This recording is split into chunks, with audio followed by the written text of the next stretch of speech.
पाठ 6 भौतिक राशियों का मापन के अंतर्गत आज हम अचूक मापन का महत्व, मापन में हो सकने वाली प्रमुख त्रुटियां, कौन क्या करता है ग्राहकों के साथ, और इंटरनेट मेरा मित्र, और क्या क्या हम जानते हैं। तो इस तरह से हम इस मुद्दों को ध्यान में रखते हुए इसके बारे में जानकारी प्राप्त करेंगे। इसमें दिया गया है निरीक्षण करो तथा चर्चा करो। निरीक्षण करते हुए आप देखेंगे 2-3 चित्र बने हुए हैं। चित्र में गलत मापन पद्धतियों को ढूंढो और उनका कारण बताओ। पहला तो एक हाथ के पंजे की तरह मापन किया जा रहा है और 2 ग्लासेस में द्रव्य का मापन किया जा रहा है, जो सही नहीं है, क्योंकि इसमें अचूक मापन नहीं हो सकता और हाथ के बित्ते के द्वारा भी मापन सही नहीं हो सकता पंजे के द्वारा, क्योंकि सबके पंजे अलग अलग होते हैं हाथ के, और इसलिए मापन में गड़बड़ी हो सकती है।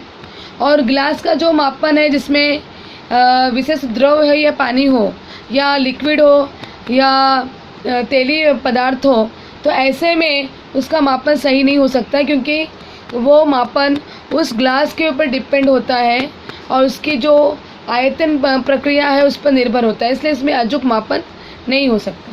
लेकिन जब यहाँ पर देखो तराजू का चित्र बना हुआ है, उसमें बट्टा है, तो वो बट्टा जो है वो सुनिश्चित होता है पूरे भारत देश में, और उसका मापन भी सुनिश्चित होता है और एक प्रमाणिक प्रणाली द्वारा मापन होता है, इसलिए ये सही मापन पद्धति है। अचूक मापन का महत्व। मापन की अचूकता मापन जिस कारण किया जा रहा है उस पर निर्भर होती है। उसके अनुसार समुचित साधनों का उपयोग मापन के लिए करना होता है।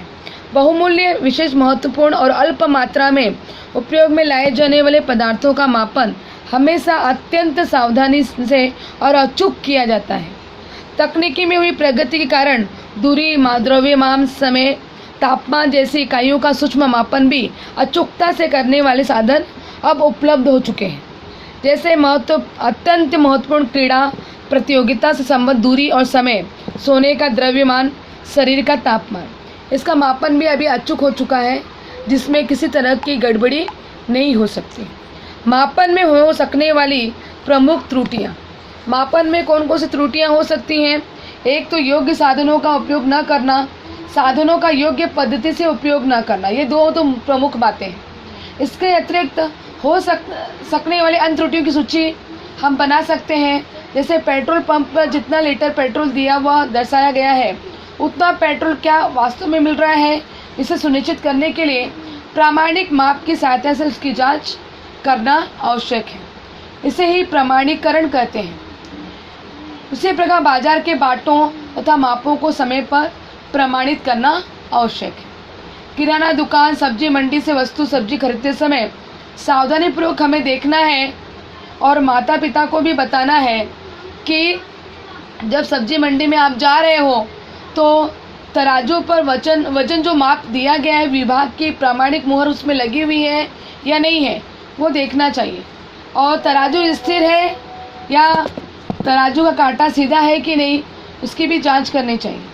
बाट धातु के हैं या नहीं, तराजू किस तरह पकड़ा गया है, उस पर ध्यान देना है।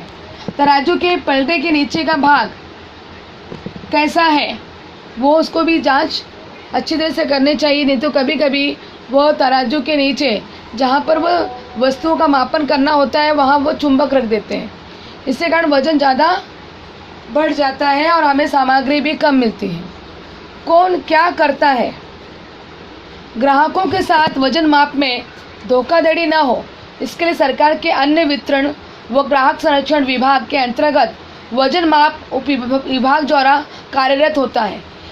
इस विभाग के अधिकारी जगह जगह पर जाकर सुनिश्चित करते हैं कि योग्य बाटों का उपयोग किया जा रहा है या नहीं, तराजू योग्य है या नहीं।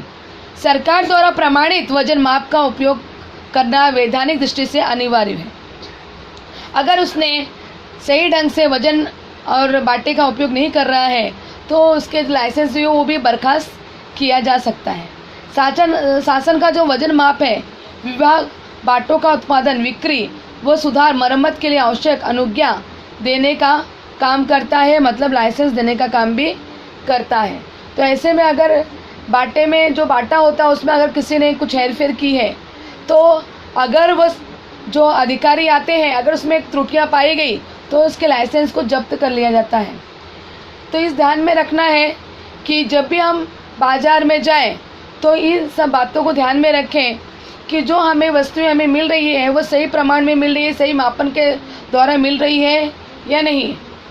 और अगर हमें कोई शिकायत भी करनी है तो वहाँ पर एक इंटरनेट का जो है वेबसाइट भी दिया गया है जिस पर हम अपने समस्या को बता सकते हैं या समस्या निराकरण के बारे में पूछ भी सकते हैं या शिकायत भी दर्ज कर सकते हैं।